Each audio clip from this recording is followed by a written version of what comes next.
Pemerintah membentuk Satgas Terpadu Penanganan Premanisme dan Ormas meresahkan. Satgas terdiri dari TNI, Polri, Badan Intelijen Negara atau BIN, hingga Badan Intelijen Strategis (BAIS). Merespons pembentukan Satgas Penanganan Premanisme dan Ormas meresahkan ini, Puspom TNI melakukan kerjasama dengan Polri untuk melakukan penertiban. Dan Puspom TNI Maijen Yusri Nuryanto menyebut TNI terus melakukan kerjasama dengan pihak kepolisian dalam menjaga keamanan dan ketertiban. Lead ini adalah intelijen, ya, di mana kita selalu berkolaborasi, bekerja sama dengan intelijen lain, ya, dengan kepolisian, kemudian mungkin dari BIN, kemudian dari BAIS, ya, ini ya informasi-informasi yang ada lah. Jadi kita combine, kita analisa untuk dilakukan pencegahan-pencegahan. Kalau memang di ormas itu ada, mereka tentunya orang sipil, ya. Nah, nanti yang menangani adalah dari kepolisian. Nah, kalau ada oknum TNI-nya, baru kita yang menangani. Polda Metro Jaya bersama dengan Mabes Polri juga memberi perhatian terhadap premanisme di wilayah hukum Polda Metro Jaya. Polda Metro Jaya akan meningkatkan kerjasama dalam penanganan dan penegakan hukum premanisme di wilayah hukum Polda Metro Jaya. Masalah premanisme juga menjadi atensi betul. Kami sebenarnya sudah antara pimpinan pasukan seperti kami TNI sudah berdiskusi. Bahkan kami juga sedang mengkaji apakah yang kemarin terjadi menjadi isu itu bisa dilakukan langkah hukum ketika ada pihak-pihak yang merasa dihina. Aksi premanisme jadi sorotan saat kabar adanya gangguan ormas yang mengganggu investasi pada pembangunan pabrik mobil listrik asal Tiongkok BYD di Subang, Jawa Barat. Pemerintah Kabupaten Subang memastikan gangguan tersebut sudah diatasi dan memastikan tidak ada lagi premanisme di kawasan industri Subang. Aksi premanisme meresahkan juga terjadi di Depok, Jawa Barat. Mobil Satreskrim Polres Metro Depok dibakar ormas. Insiden ini terjadi setelah Ketua Ormas, TS, ditangkap karena terlibat kasus pengancaman dan intimidasi terhadap salah satu perusahaan. Polisi menangkap sejumlah tersangka dalam kasus ini. Tim Liputan, Kompas TV.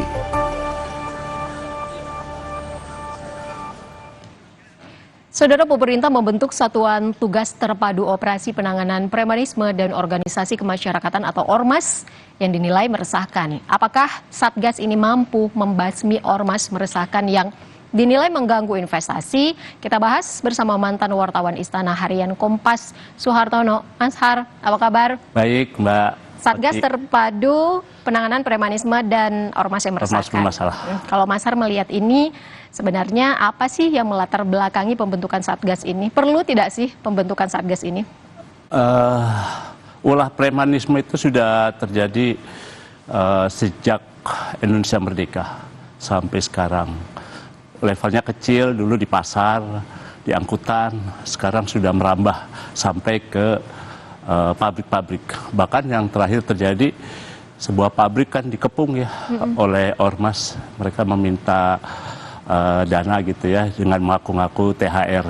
Nah, itu yang membuat pemilik pabrik gerah, dan dia akhirnya dua hal yang dia lakukan selain mengirim surat ke presiden, juga karyawannya diminta untuk mempublikasikannya di media sosial bahwa pabriknya tengah dikepung oleh ormas untuk meminta dana. Nah, presiden menindaklanjuti itu, seingat saya ya, pada Maret lalu itu presiden melalui Ketua Dewan Ekonomi Nasional Pak Luhut Panjaitan sudah memerintahkan untuk aparat melakukan penindakan terhadap ulah premanisme di sejumlah pabrik yang menghambat investasi.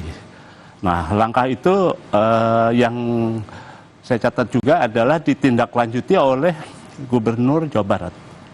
Dia membentuk satuan tugas dalam rapat paripurna di DPRD, terus diikuti oleh pemerintah Kabupaten Bekasi. dan juga oleh jajaran Polri. Polri juga melakukan antisipasi itu, membentuk satuan tugas di daerah. Seperti misalnya yang saya catat ada di Blitar, dan di Aceh Utara, dan beberapa daerah lainnya. Nah, yang terbaru adalah satuan tugas terpadu ya, operasi penanganan premanisme dan ormas bermasalah, itu dibentuk oleh Menko Polkam, Pak Budi Gunawan, kemarin 6 Mei.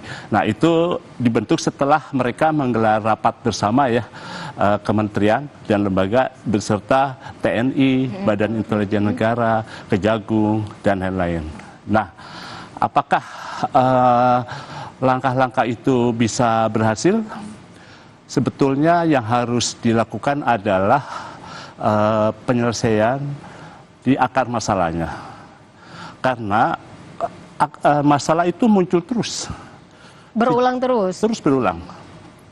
Mulai dari zaman Pak Jokowi, beberapa kali Pak Jokowi mengundang misalnya para pengusaha datang ke istana, mendengar keluhan dan akan membantu penyelesaian. Bahkan Pak Jokowi waktu itu mendatangi terminal peti kemas di Tanjung Priuk, berdialog dan langsung menelpon Pak Kapolri, Pak Listio, untuk dilakukan penindakan. Dilakukan, terus muncul lagi di eranya Pak SBY mundur ke belakang, itu terjadi lagi. Berarti Mas Ar, kalau melihat kondisi Indonesia saat ini, tidak cukupkah penanganannya hanya TNI dan Polri sampai harus dibentuk Satgas terpadu ini? Betul, jadi selain harus ada konsistensi dari Presiden, butuh komando Presiden memang untuk menangani premanisme itu ya. Selain dari konsistensi Presiden, juga adalah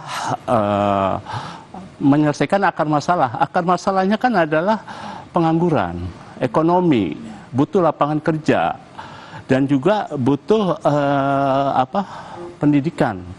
Sehingga mulai dari mereka berpendidikan, setelah pendidikan mereka bisa bekerja, setelah bekerja mereka bisa mendapatkan ekonomi. Kalau tanpa penyelesaian akar masalah tidak akan bisa selesai.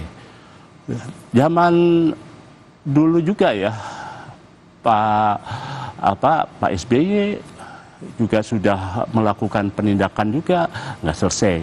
Zaman Pak Habibie, Gus Dur, mereka malah nggak sempat. Kalau Bu Mega juga malah Bu Mega pernah malah dibilang saya malah ratu preman nih. Karena berarti, waktu itu kader-kader PDIP kan sering demo ya.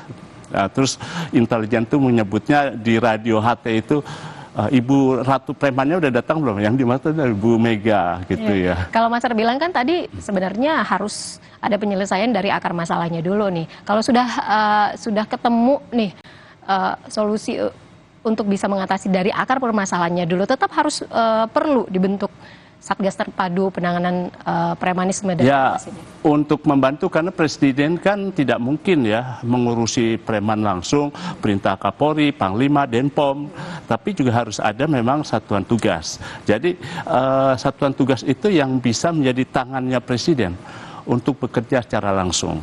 Itu. Baik. Nah, mungkin juga mereka ya boleh ditampung. Ini ada yang cerita menarik ya.